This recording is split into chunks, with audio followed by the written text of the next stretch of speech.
inviting for the students. So the environment, physical environment, emotional environment, जो भी आप हो, वो सारा environment positive होना है. ये एक बहुत बड़ा factor. Then is teacher-student relationship. Teacher और student के बीच में कैसा रिश्ता? अगर टीचर स्टूडेंट के बीच में, मैं नहीं बोल रही हूँ पर्सनल रिश्ता. I will never tell you to become very personal with the students.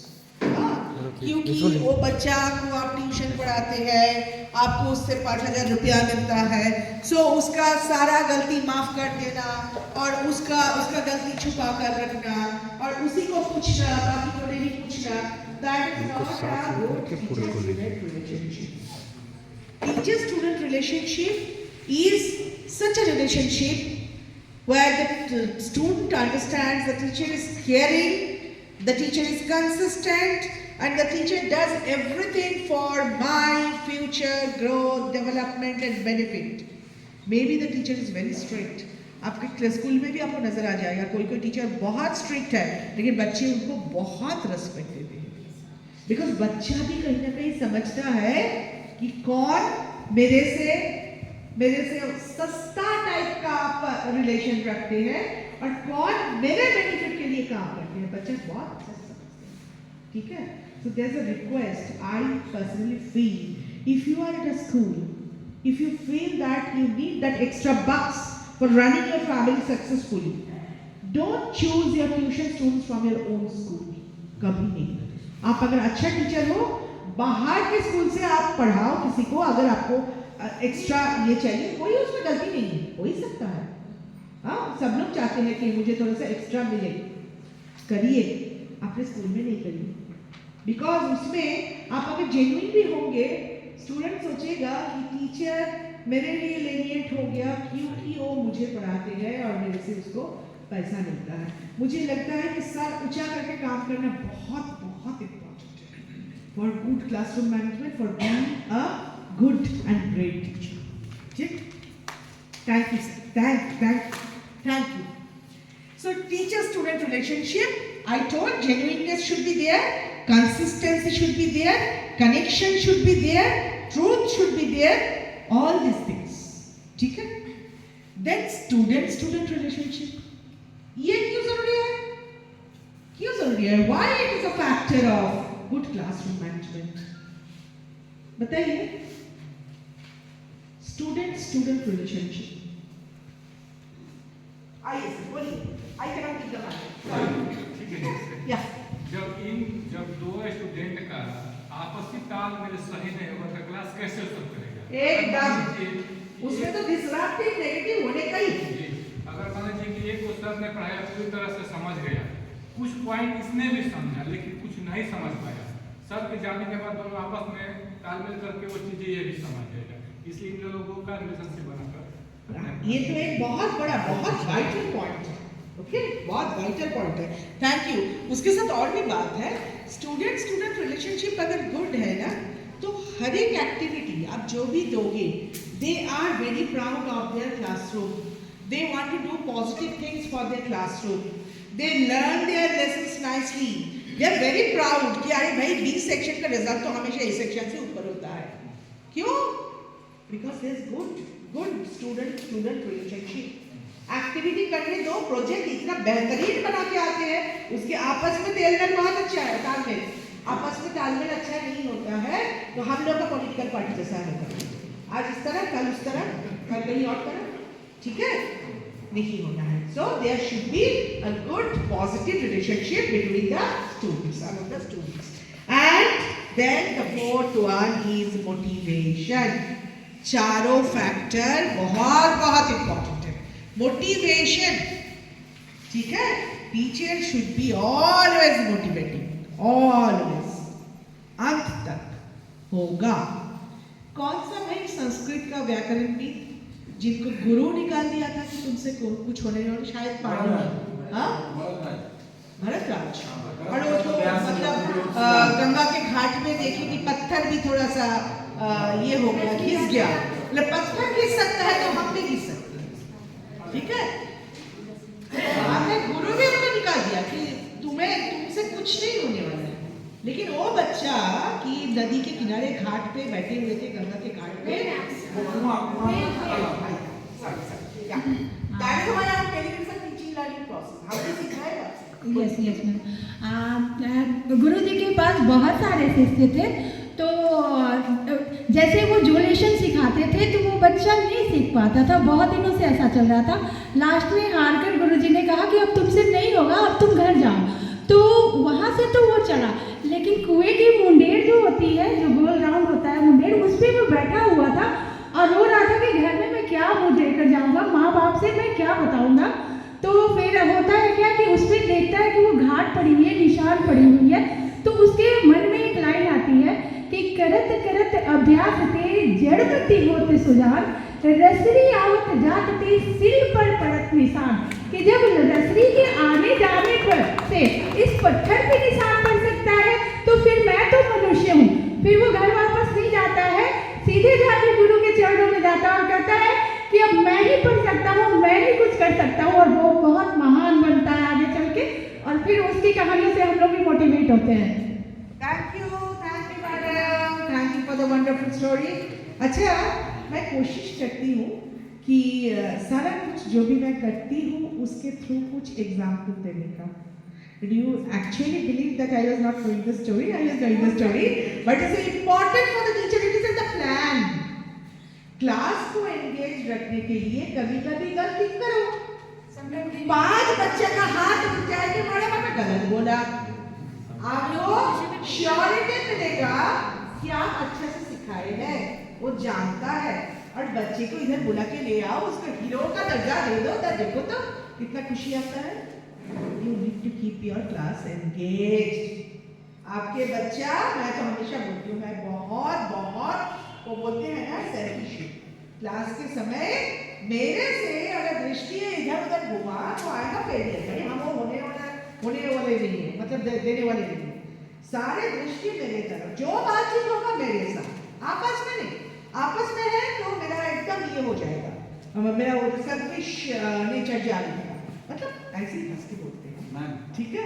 या छोटा सा फैमिली स्टोरी जो है सो हम आपको आपस का, हमारी वाइफ है क्या है, तो जब कुछ गड़बड़ बनाती है तो हम कहते हैं कि आज का खाना अच्छा नहीं है, और जब अच्छा बनाती है कुछ रिस्पॉन्स नहीं देते हैं तो रिप्लाई देती है कि आज तो अच्छा बना है, आज तो आप हमको जो है सो कुछ बोलिए। तो यही चीज़ हमें अपने क्लास में भी करना चाहिए, और I feel that is right. अगर गलत को हम अगर गलत बोलते हैं तो सही है तो उसे सही बोलना चाहिए, एप्रिशिएट करना चाहिए। Very good. तो बच्चा को मौका दीजिए, कभी कभी जानबूझकर गलत बोलिए और उनको मौका दीजिए कि वो हीरो का दर्जा ले और उसको खुशी मिले और वो एक्टिवली पार्टिसिपेट करेगा। क्लासरूम मैनेजमेंट बोलते हैं जब पॉसिबल है क्लास में चलना फिरना चालू रखिए, आपके तरफ से भी बच्चे की तरफ से। अभी आप मौके की बात की तो जनरली कॉमन टीचिंग में टीचर क्वेश्चन पूछते हैं और बच्चे आंसर देते हैं। कॉमन टीचिंग में यही है।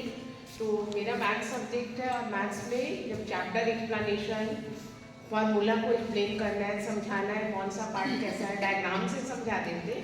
Sometimes I have applied this type of activity in class. Students, you will select question for me, and then those students, those who are not able to solve any question, they are selecting very typical question for me, and in this way they are learning more than if I have given them question to solve. So they are selecting a typical question for me, and that is very important for my subject. They are learning, reading all the question very carefully.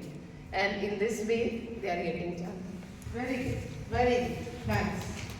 So एक बार recapitulate करें, revise करें, क्या क्या factor है? Environment, teacher-student relationship, student-student relationship, and motivation. What are these? These are important factors affecting classroom management. आपका classroom management कैसे होगा? वो ये फैक्टर के ऊपर डिपेंडेंट है, ठीक है? Okay. Components of classroom management. अब बोले थे ना बहुत सारा सी लेके चर्चा करेंगे, तो कंपोनेंट्स ऑफ क्लासरूम मैनेजमेंट मतलब क्लासरूम मैनेजमेंट के अंदर क्या क्या आता है, तो उसको हम लोग 3 ब्रांच में बांटेंगे, content management, conduct management and covenant management. ठीक, I again repeat, content management, conduct management and covenant management। ठीक, कंटेंट क्या है हम लोग सब जानते हैं, कंटेंट क्या है? कंटेंट हिंदी में क्या बोलेंगे? क्या? No, content means not only सब कुछ, हाँ, दैट इज कंटेंट। ठीक है, अच्छा, कंडक्ट क्या है? बिहेवियर, आचरण। ठीक, कोवेनेंट क्या है जानते हैं? वो एक चुक्ति है, वो एक अलिखित चुक्ति है। ठीक है, हम ऐसा करेंगे तो आप ऐसा करोगे, ये कॉन्ट्रैक्ट है। तो आपको लगेगा कि क्या बोलते हैं? कोवेनेंट, क्या चुक्ति, क्या शर्त, क्या कॉन्ट्रैक्ट, क्या प्रॉमिस? देखते हैं क्या बात है। So what is content management? It occurs when teachers manage space, materials, equipment, movement of people and lessons that are part of a curriculum or program of studies।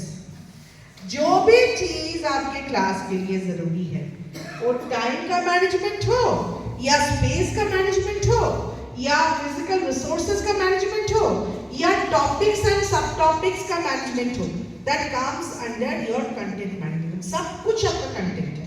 ठीक है, आपका कितना टाइम अवेलेबल है, कौन सा टॉपिक के लिए कितना टाइम अवेलेबल है, कौन सा लर्निंग एड पॉसिबल है, कौन सा रिसोर्स अच्छा है, कैसे आप सजाओगे आपके क्लास को, क्या करोगे, सारा कुछ आता है आपके कंटेंट मैनेजमेंट में। अच्छा, ये इसके साथ जस्ट पहले हम लोग फैक्टर्स के बात किए थे ना, ये सब किसके अंदर आता है? Content actually that is a part of your physical environment and कभी-कभी इमोशनल एनवायरनमेंट भी है। ठीक है, then conduct management, this refers to the set of procedural skills that teachers employ in their attempt to address and resolve discipline problems in the classroom। मोटा मोटी बात है, teacher का खुद का बिहेवियर, स्टूडेंट का बिहेवियर टुवर्ड्स द टीचर, आपस में बिहेवियर, सारा कुछ लेके कंडक्ट मैनेजमेंट है। ठीक है, and the last but not the least, covenant management. This focuses on the classroom group as a social system that has its own features that teachers have to take into account when managing interpersonal relationship in the classroom। तो आपको हमेशा ये ध्यान में रखना चाहिए कि आप क्लासरूम में जो भी करते हो वो सिर्फ एकेडमिकली आपके बच्चे को नर्चर नहीं करते हैं, that is also making them the future citizens of India, so that is going to instill the social and emotional skill। तो उसमें कैसा बिहेवियर आपस में होना चाहिए, क्या करने से क्या होना चाहिए। जैसे अगर मैं क्लास में जाके सिखा देती हूँ एकदम साल की शुरुआत में कि अगर आपको कुछ काम दिया जाए क्लास 1 और जो सबसे पहले करेगा वो हाथ उठाएगा, हो गया। तो जब भी ऐसा होगा वो हाथ उठाएगा, उससे क्या होगा? क्लास में हल्ला तो नहीं होगा, मैं पहले, हाथ उठ गया। ठीक है, आप कुछ डिस्कस कर रहे हैं, कोई समझा नहीं है, क्या करना है? दोनों हाथ उठा देना है, सिखा दो ना पहले। ठीक है, कि मैडम नहीं समझे, प्लीज रिपीट इट। ओके, तो ये जो छोटा चीज जिसमें एक आपस में एक समझौता या शर्त या प्रॉमिस का बात रहता है, that comes under your covenant management। So content, conduct, covenant। Again, content, conduct, covenant। क्या कर रहे हैं? रिवाइज कर रहे हैं, बहुत इंपॉर्टेंट है। और क्या कर रहे हैं? Keeping classroom engaged. Okay, so first is content management। नहीं होगा तो ऐसा होगा क्लास का स्थिति, just wait me when it's all over. ठीक है, सो रहा है, बैठ के सो रहा है, शायद फिजिकली सो नहीं रहा है लेकिन actually switch off. ठीक है? तो this becomes the condition of the class if the content management is not proper. Boring. मतलब स्विच ऑफ है यहाँ से, ठीक है? वो होना नहीं है, तो कंटेंट मैनेजमेंट प्रॉपर करना है, नहीं तो ऐसा स्थिति अच्छा लगेगा क्या? लगेगा? नहीं लगेगा। Okay. Unplanned teaching and learning is a recipe of wasting time. आप क्लासरूम में अगर आते हो और आपके पास प्रॉपर प्लानिंग नहीं है, you are wasting your own time and you are wasting the time of the children. एक बात बोलती हूँ, थोड़ा सा गंभीर नोट है ये।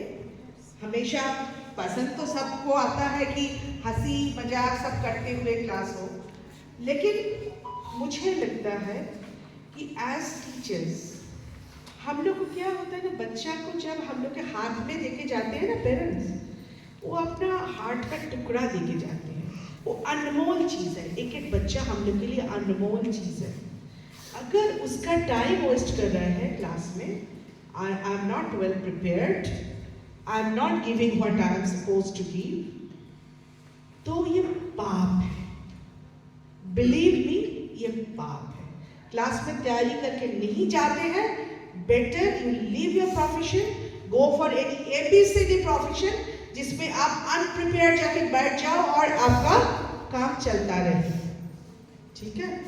अगर स्कूल में आना है, नहीं करना है, बहुत बड़ा काम करते हैं, ठीक? So, unplanned teaching and learning is a recipe of wasting time. First comes content management में हम बोले ना करिकुलम, बहुत इंपॉर्टेंट है ना, हम लोग उसके पीछे एकदम भागते रहते हैं। Hello sir, okay. So, process whereby the advanced arrangement of learning opportunities for a particular population of learner is created, that is called curriculum planning. Help in addressing full range of learning need of students.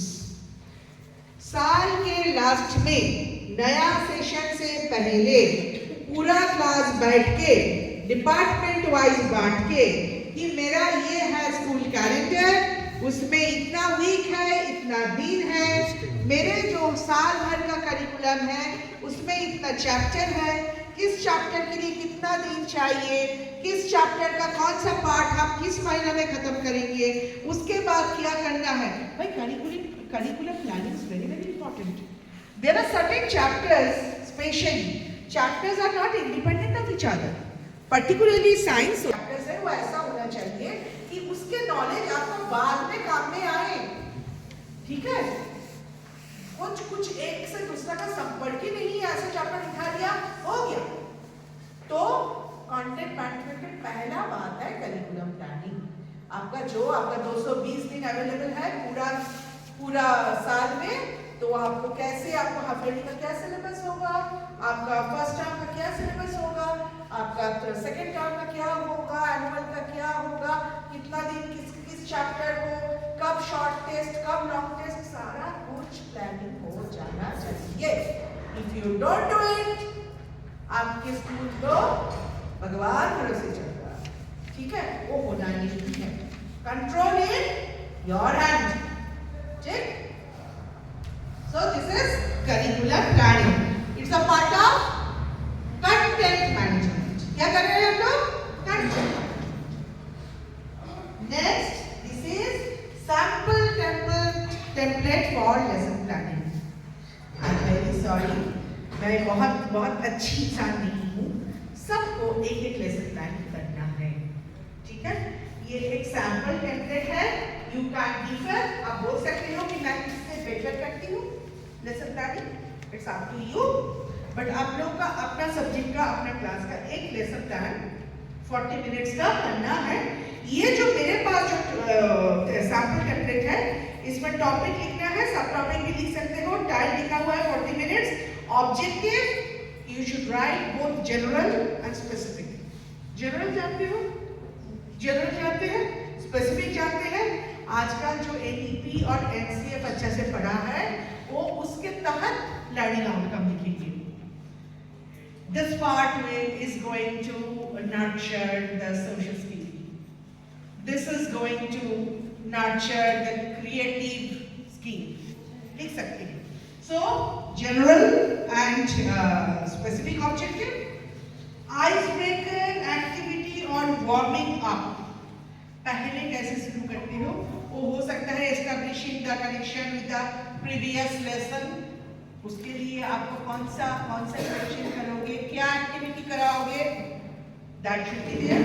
Then this is essential because students are engrossed with the previous class learning, so to bring them back and make them ready for the next class. So this introductory activity is very important for the transition. ठीक है? घर से आया है, first period है, घर का माहौल अलग था, घर में और कुछ कर रहे थे, इधर और कुछ करना है, तो ये ट्रांजिशन के लिए proper and smooth transition is very important for good classroom management. तो उसके लिए ये इंट्रोडक्टरी एक्टिविटी या ice breaker time is important. Then इसमें क्या है? Previous knowledge testing. Then comes your teaching aid. Teaching aid क्या है? आप लोग जब लेसन प्लान लिखते हो, आप लिखते हो कि ब्लैक बोर्ड है, चॉक है, टेक्स्ट बुक है, या वही सब है? As per your NEP, like there is not a specific way to write a lesson plan. So it might be a possibility that I told that. we can include the icebreaker and the previous knowledge testing from the both. In the That's way up to that you. there are many That's up to you. I agree. like inductive, deductive, or question in whatever way you like. So we can include either. Yes, that's up to you. I have told that. You are free to do that. Because you know best that for your subject, for your class, what would be the best approach. But I am here asking about the teaching aid. So क्या है क्या? So it can be whatever I want, like the blackboard or the ruler board or anything like I have prepared a lesson plan in a Neoport or in a PPT form or as a chart paper I have drawn something diagram or something like I have to show a demonstration about Newton's law of cooling. So I have taken some of my characters according to it. There can be There can be a PDF, there can be a video, there can be a lecture also. any There can be teaching aid. Whatever aids your teaching learning process, that is called a teaching aid. That's up to you what you are going to select. It can be a map, it can be a globe, it can be a piece of paper, it can be a trash material, it can be a scientific gadget, it can be a chemical reagent, something. What aids, what helps in your teaching learning process, that is your teaching aid. You need to plan your teaching aid and write about it. क्या है? ठीक? Next comes methodology. Methodology मतलब कैसे impart करोगे? Subject knowledge, other skills. तो जैसे ma'am बोल रहे थे, क्वेश्चनिंग मेथड हो सकता है, प्रोजेक्ट मेथड हो सकता है, इंडक्टिव डिडक्टिव हो सकता है, डेमोन्स्ट्रेशन एंड एक्सप्लेनेशन हो सकता है, ग्रुप डिस्कशन हो सकता है, इनैक्टमेंट हो सकता है, डिबेट हो सकता है, क्विज हो सकता है, anything, whatever you feel is suited for that particular lesson, for that particular class is your methodology. Then a methodology should be decided keeping in view the content to be taught, types of learners, availability of resources and time. अभी आप कुछ plan किए जिसके लिए आधा घंटा या 35 minute time चाहिए और आप उसको शुरू किए. आपका टाइम तो परमिट ही नहीं किया, आपका 40 मिनट्स का क्लास है, 2-3 मिनट चला गया इंट्रोडक्टरी में, तो वो एक अच्छा प्लान है. Your method or your procedure should be such that it suits the time, it suits the environment, it suits your learner, it suits your subject, it suits your topic according to you. ठीक? Next is assessment. Important है क्या? Assessment. बीच में revise करा लेना, थोड़ा सा घूम के देखना और उनसे कुछ पूछना, खुद कुछ एक्सप्लेन करना, मिलजुल के असेसमेंट. बिकॉज लर्निंग आउटकम अगर अचीव नहीं किए तो आपका क्लास तो पूरा फेलियर ही हो गया ना.